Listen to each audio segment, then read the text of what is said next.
Assalamualaikum warahmatullahi wabarakatuh. Halo anak-anak, berjumpa kembali dengan saya Faisal Fibrianto dalam Virito Channel, channelnya video pembelajaran.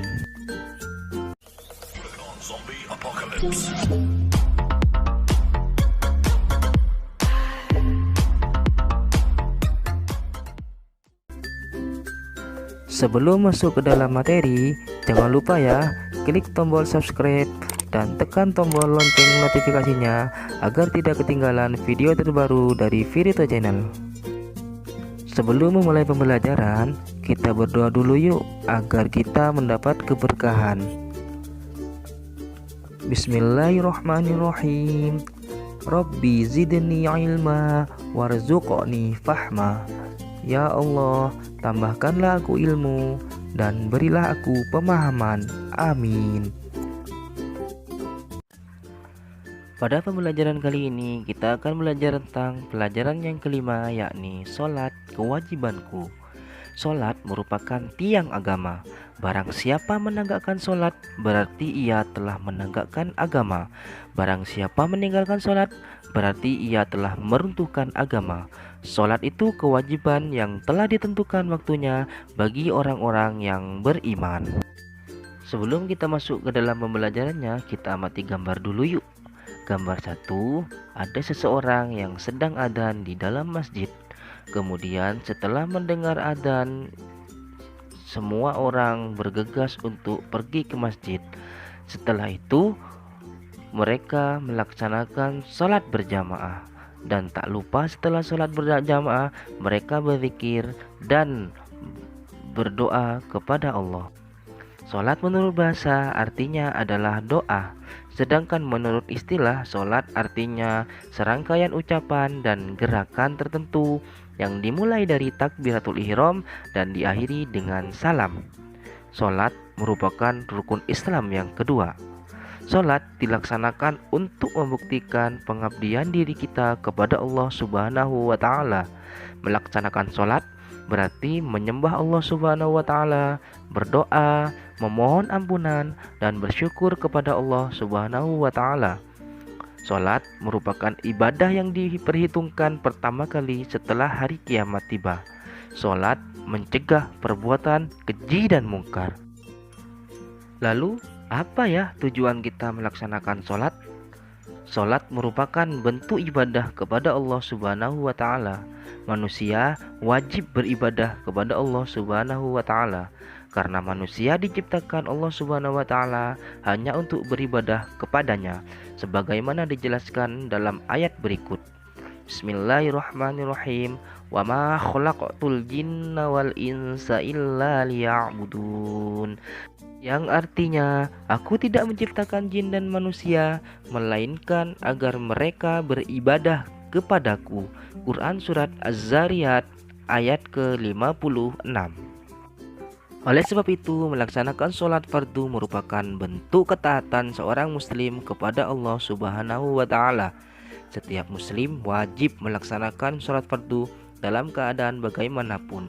Meninggalkannya berarti meninggalkan perintah Allah Subhanahu wa Ta'ala. Jadi, sebagai siswa muslim, beribadahlah kepada Allah Subhanahu wa Ta'ala dengan sungguh-sungguh. Laksanakan sholat fardu sebagai bentuk pengabdianmu kepada Allah Subhanahu wa Ta'ala. Kemudian, apa ya hikmah kita melaksanakan ibadah sholat? Sholat merupakan ibadah yang sangat penting dalam Islam. Sholat memiliki hikmah yang sangat besar bagi yang melaksanakannya. Yang pertama, selalu ingat kepada Allah Subhanahu wa Ta'ala. Anak yang rajin melaksanakan sholat akan selalu ingat kepada Allah Subhanahu wa Ta'ala. Anak yang selalu ingat kepada Allah Subhanahu wa Ta'ala akan mendapatkan pertolongannya. Anak yang mendapatkan pertolongan Allah Subhanahu wa Ta'ala akan selamat di dunia dan di akhirat. Yang kedua, melatih ketaatan dan kedisiplinan. Sholat melatih sikap taat dan disiplin. Anak yang rajin melaksanakan sholat berarti menaati perintah Allah Subhanahu wa Ta'ala. Hal itu bisa melatih anak untuk menaati orang tua dan guru, serta berdisiplin di rumah dan di sekolah. Yang ketiga, melatih kepercayaan diri dan kejujuran. Sholat dapat menumbuhkan sikap percaya diri. Mengapa demikian? Karena saat melaksanakan sholat, seorang muslim tidak akan ragu untuk melafalkan bacaan sholat. Ia yakin bahwa yang dibacanya itu benar. Hal tersebut dapat melatih kepercayaan diri seorang muslim. Sholat juga dapat menumbuhkan sikap jujur loh anak-anak. Tidak ada yang mengetahui kondisi seorang muslim yang sedang melaksanakan sholat. Apakah ia berwudu atau tidak? Hanya Allah Subhanahu wa Ta'ala dan dirinya sendiri yang mengetahuinya. Dan yang keempat, menghindarkan diri dari perbuatan maksiat. Anak muslim yang rajin melaksanakan sholat akan senantiasa mengingat Allah Subhanahu wa Ta'ala. Anak muslim yang selalu mengingat Allah Subhanahu wa Ta'ala akan berbuat baik.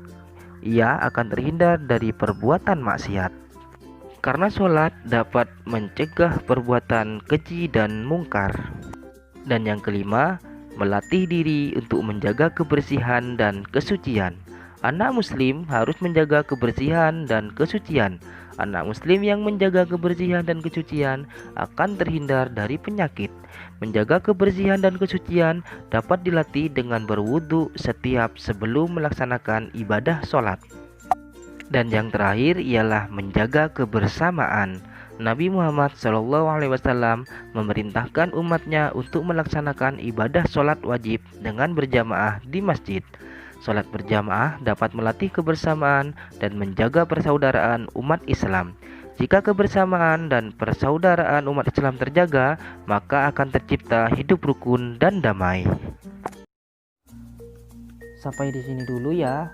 Subhanakallahumma wa bihamdika asyhadu an la ilaha illa anta astaghfiruka wa atubu ilaik. Sampai jumpa. Wassalamualaikum warahmatullahi wabarakatuh.